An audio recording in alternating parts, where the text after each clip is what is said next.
प्रिय मित्रों, आज हम लोग कक्षा 12 रसायन विज्ञान से मॉडल पेपर के बहुविकल्पीय प्रश्नों को हल करेंगे और यह आपको बताएंगे कि बहुविकल्पीय प्रश्नों का जवाब कौन सही है और क्यों सही है। इसलिए आज ये वीडियो बहुत इंपॉर्टेंट होने वाली है। ध्यान देंगे कि विकल्प यही है तो क्यों यही है, इसको समझाएंगे आज। देखिए, यह क्वेश्चन नंबर 1 जैसा कि पेपर में देता है, 5 खंड देगा क ख ग क करके ऐसे। तो उसमें से हम पहले प्रश्न की बात करेंगे। पहला प्रश्न है हमारे पास क, क्षारक जो आरएनए में नहीं पाया जाता है। जैसा कि आप जानते हैं कि आरएनए में जो क्षारक होते हैं, जैसे बताया गया नाइट्रोजन क्षारक 2 प्रकार के होते हैं। तो उसमें से इसमें चारों में से कौन सा ऐसा नाइट्रोजन क्षारक है जो आरएनए में नहीं पाया जाता है। तो यह बताना आपको है कि इन चारों में से कौन सा ऐसा नाइट्रोजन क्षारक है जो आरएनए में नहीं पाया जाता है। तो विकल्प इसके लिए सही है, तीसरा विकल्प सही है। अब यह तीसरा ही क्यों सही है, इसको हम आपको समझाते हैं। ध्यान देंगे, इन चारों विकल्पों में से यह थायमीन ही क्यों सही है, इसकी बात हम करते हैं।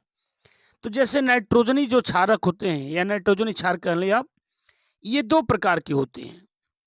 प्यूरीन जिसमें एडेनिन और ग्वानिन आता है, और दूसरा पार्ट है पिरिमिडीन जिसमें साइटोसिन, थायमीन और यूरेसिल आता है।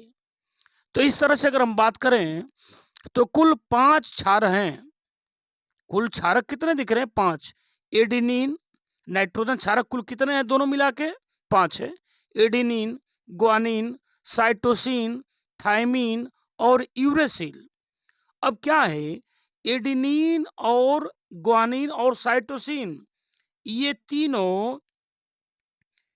तीनों आरएनए और डीएनए दोनों में पाए जाते हैं।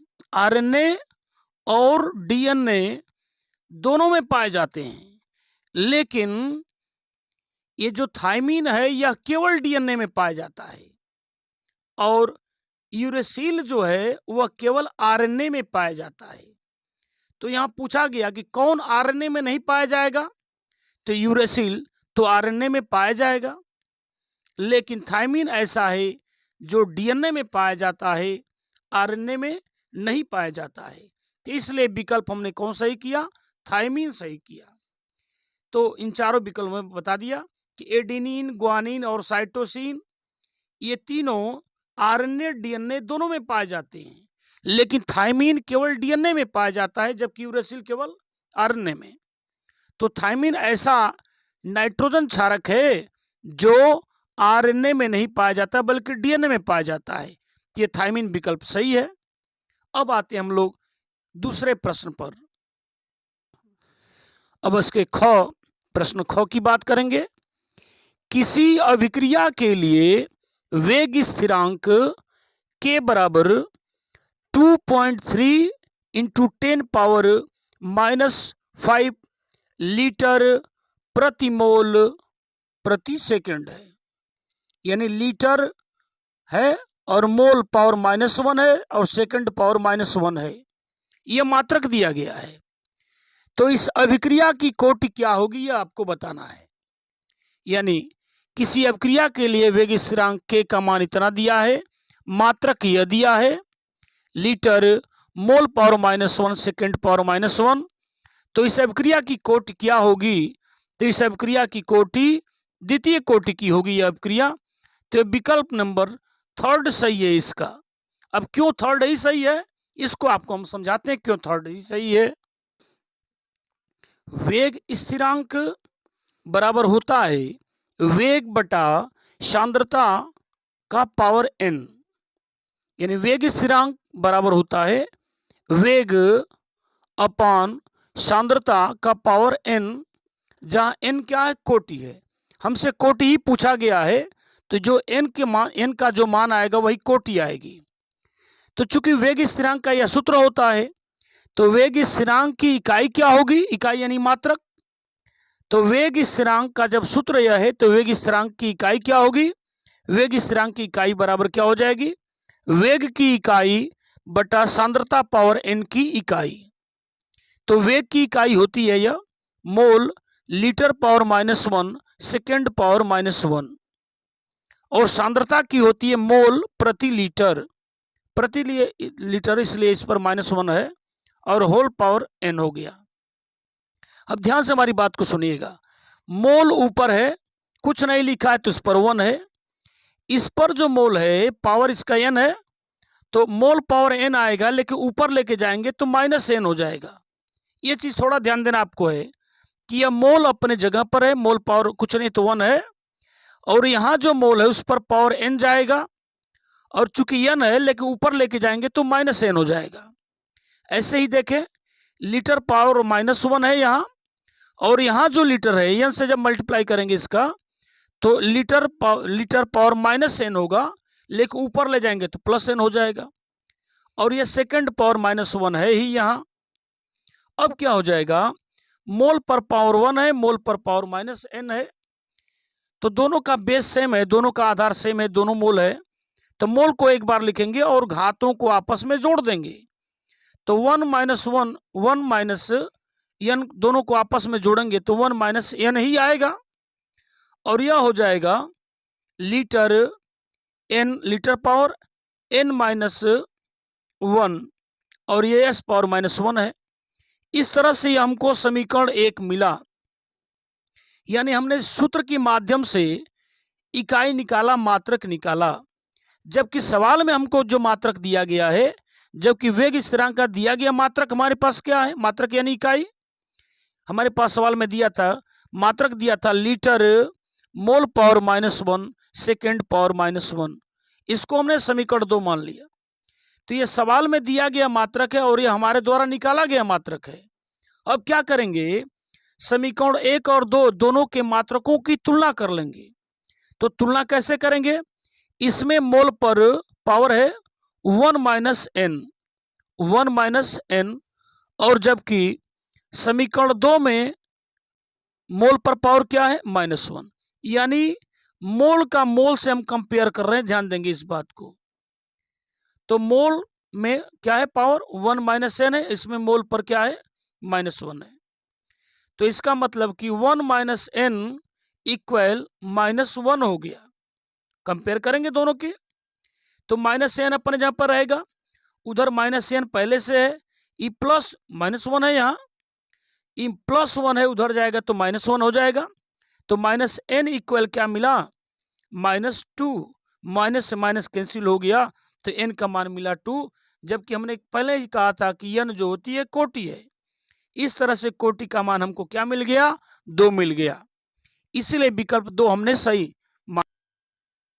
अब देखिए यहाँ विकल्प 2 सही है, से थर्ड सही है, क्योंकि इसमें हमने जो n का मान निकाला था 2 निकाला था, यानी कोटि 2 होगी, तो यहाँ विकल्प थर्ड सही है, यह क्रिया द्वितीय कोटि की होगी, क्योंकि n का मान हमने 2 निकाला था। अब आते हम लोग क्वेश्चन के अगले क्वेश्चन ग, कार्बिल एमीन अभिक्रिया देता है।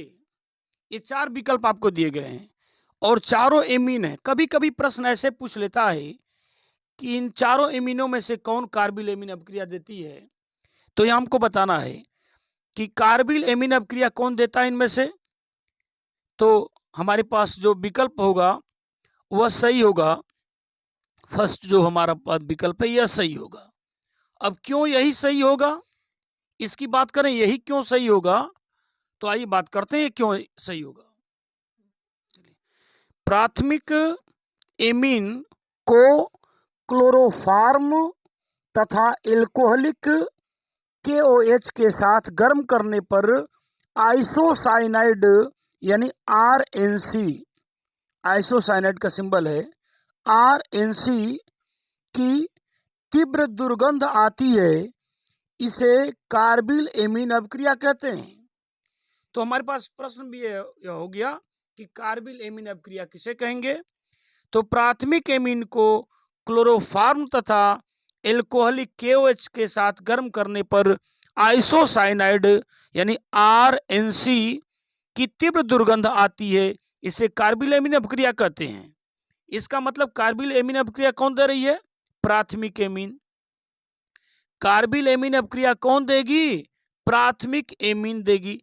अब हमको क्या करना है? उसमें प्राथमिक एमीन ढूंढना है। अब प्राथमिक एमीन कैसे ढूंढेंगे, हम इसकी बात करते हैं। देखिएगा, जैसे अमोनिया NH3 है और अमोनिया से ही ये एमीन बनती है। अमोनिया में 3 हाइड्रोजन है। जब कोई एल्किल समूह इसमें जुड़ता है, जैसे यहां देखिएगा पहले विकल्प में यहां कोई एल्किल समूह जुड़ा है CH3 यानी कोई एल्किल समूह जुड़ा और एक एल्किल समूह जुड़ा है, इसलिए क्या करेगा? इसमें से यह एक हाइड्रोजन को हटा देगा। चूंकि अमोनिया के पास हाइड्रोजन कितने हैं? 3 हैं। उसमें से एक हाइड्रोजन हट गया और बचे कितने? 2 हाइड्रोजन। तो इसमें से एक हाइड्रोजन हटा और एक एल्किल समूह जुड़ गया। तो एक ही हाइड्रोजन हटा और एक ही एल्किल समूह जुड़ा है, इसलिए हम इसको प्राथमिक एमीन कहेंगे। तो यह विकल्प पहला सही होगा। अब आते हैं हम लोग घ पर। प्रश्न घ क्या दिया है? कैनिजारो अभिक्रिया प्रदर्शित करता है। ये 4 विकल्प दिए गए हैं। इन चारों विकल्पों में से पूछ रहा है कि कैनिजारो अभिक्रिया कौन प्रदर्शित करता है। तो एक चीज और आपको बता दें कि कैनिजारो अभिक्रिया एल्डिहाइड व्यक्त करता है। तो चूंकि एल्डिहाइड एक ही हमको दिख रहा है यहाँ, इसलिए हम कंफर्म कर सकते हैं कि बेंजोएल्डिहाइड विकल्प सही है। कैनिजारो अभिक्रिया कौन कैनिजारो अभिक्रिया प्रदर्शित करता है? इन चारों में से कौन? तो एल्डिहाइड ही कैनिजारो अभिक्रिया देते हैं, तो हम विकल्प थर्ड को सही कर लेंगे। लेकिन क्यों थर्ड को ही सही करेंगे? अगर मान लीजिए इसके साथ और कोई एल्डिहाइड दे देता तो दिक्कत हो जाती। तो बेंजोएल्डिहाइड ही क्यों सही है, इसकी बात आपसे करते हैं। अब जैसे कैनिजारो अभिक्रिया की बात कर रहे थे हम लोग कि एक प्रश्न हमारे पास है कि कैनिजारो अभिक्रिया क्या है, इसे किस प्रकार के एल्डिहाइड देते हैं। तो बताया गया कि ऐसे एल्डिहाइड जिनमें अल्फा हाइड्रोजन परमाणु नहीं पाए जाते हैं, वे कास्टिक क्षारों के साथ कैनिजारो अभिक्रिया देते हैं। मतलब ऐसे एल्डिहाइड जिनमें अल्फा हाइड्रोजन परमाणु नहीं पाया जाएगा, केवल वही जो है कैनिजारो अभिक्रिया देंगे। तो हमको देखना है कि कौन ऐसा एल्डिहाइड इसमें है जो अल्फा हाइड्रोजन परमाणु नहीं रखता है। तो देखेंगे विकल्प हमारे पास जो एक बेंजोएल्डिहाइड एक विकल्प था, तो ये बेंजोएल्डिहाइड का हमने संरचना सूत्र दे दिया है। अब देखो, यह CHO एल्डिहाइड समूह है। यह पूरी संरचना बेंजोएल्डिहाइड की है जो हमारे पास विकल्प दिया गया था। यह क्रियात्मक समूह है एल्डिहाइड समूह। यह क्रियात्मक समूह जिस कार्बन से जुड़ा है, इस कार्बन के पास कोई हाइड्रोजन नहीं है। ध्यान देंगे हमारी बात। यह बताया गया कि यह क्रियात्मक समूह जिस कार्बन से सीधे जुड़ा होता है, उस कार्बन को हम अल्फा कार्बन कहते हैं। इस कार्बन को क्या नाम देंगे? Alpha carbon. यानी ये एल्डिहाइड समूह जो क्रियात्मक समूह है, वह जिस कार्बन से जुड़ा हुआ है, उस कार्बन को हम अल्फा कार्बन कहेंगे और इससे जुड़े हुए हाइड्रोजन को अल्फा हाइड्रोजन कहेंगे। लेकिन इस कार्बन के पास हाइड्रोजन है ही नहीं, क्योंकि जब इस बेंजीन रिंग पर यह एल्डिहाइड समूह जुड़ा होगा तो वहां जो हाइड्रोजन कार्बन के पास रहा होगा उसको हटा के ही तब यह जुड़ा होगा। इसलिए इस कार्बन के पास हाइड्रोजन नहीं है। यानी हम कह लें कि बेंजोएल्डिहाइड में ये जो कार्बन है अल्फा कार्बन तो है, लेकिन इसके पास अल्फा हाइड्रोजन नहीं है। तो यह जो बेंजोएल्डिहाइड है यह कैनिजारो अभिक्रिया देगा। तो इस तरह से हमारा विकल्प कौन सा सही हो जाएगा? विकल्प थर्ड हमारा सही हो जाएगा। अब आते हैं हम लोग अगले प्रश्न की तरफ। अगला प्रश्न हमारे पास है कि खाद्य पदार्थों के पैकेट में प्रयुक्त गैस, जो खाद्य पदार्थ आते हैं जैसे चिप्स वगैरह आते हैं, तो उसमें गैस भरी जाती है ताकि वे पदार्थ खाद्य पदार्थ खराब ना हो। तो खाद्य पदार्थों के पैकेट में प्रयुक्त गैस कौन सी है? तो नाइट्रोजन गैस भरी जाती है। क्योंकि यह कम क्रियाशील होती है और खाद्य पदार्थ जो पैकेट में भरा हुआ है जैसे चिप्स है, तो उस खाद्य पदार्थ को यह नुकसान नहीं पहुंचाती, उससे क्रिया नहीं करती है, इसलिए नाइट्रोजन गैस भरी जाती है। अगला प्रश्न हमारे पास है कि वैद्युत अपघट्य पदार्थ नहीं है। 4 विकल्प दिए गए हैं, इन चारों पदार्थों में से कौन वैद्युत अपघट्य नहीं है? वैद्युत अपघट्य का मतलब जो आयनों में न टूटे। तो सोडियम क्लोराइड के बारे में जानते हैं, जिसको हम साधारण नमक कहते हैं, तो यह Na+Cl- में टूट जाता है, वैद्युत अपघट्य है। अमोनियम नाइट्रेट भी वैद्युत अपघट्य है, नाइट्रिक अम्ल भी वैद्युत अपघट्य है। लेकिन जो यूरिया है यह वैद्युत अपघट्य नहीं है, यह टूटती नहीं है। तो इस तरह से हमने इस मॉडल पेपर के 5 खंडों को आपको बता दिया। उम्मीद करते हैं ये प्रश्न आपको समझ में आ रहे होंगे। अगर इस तरह के प्रश्नों को आप जानना चाहते हैं तो इस वीडियो को लाइक और सब्सक्राइब कर दें।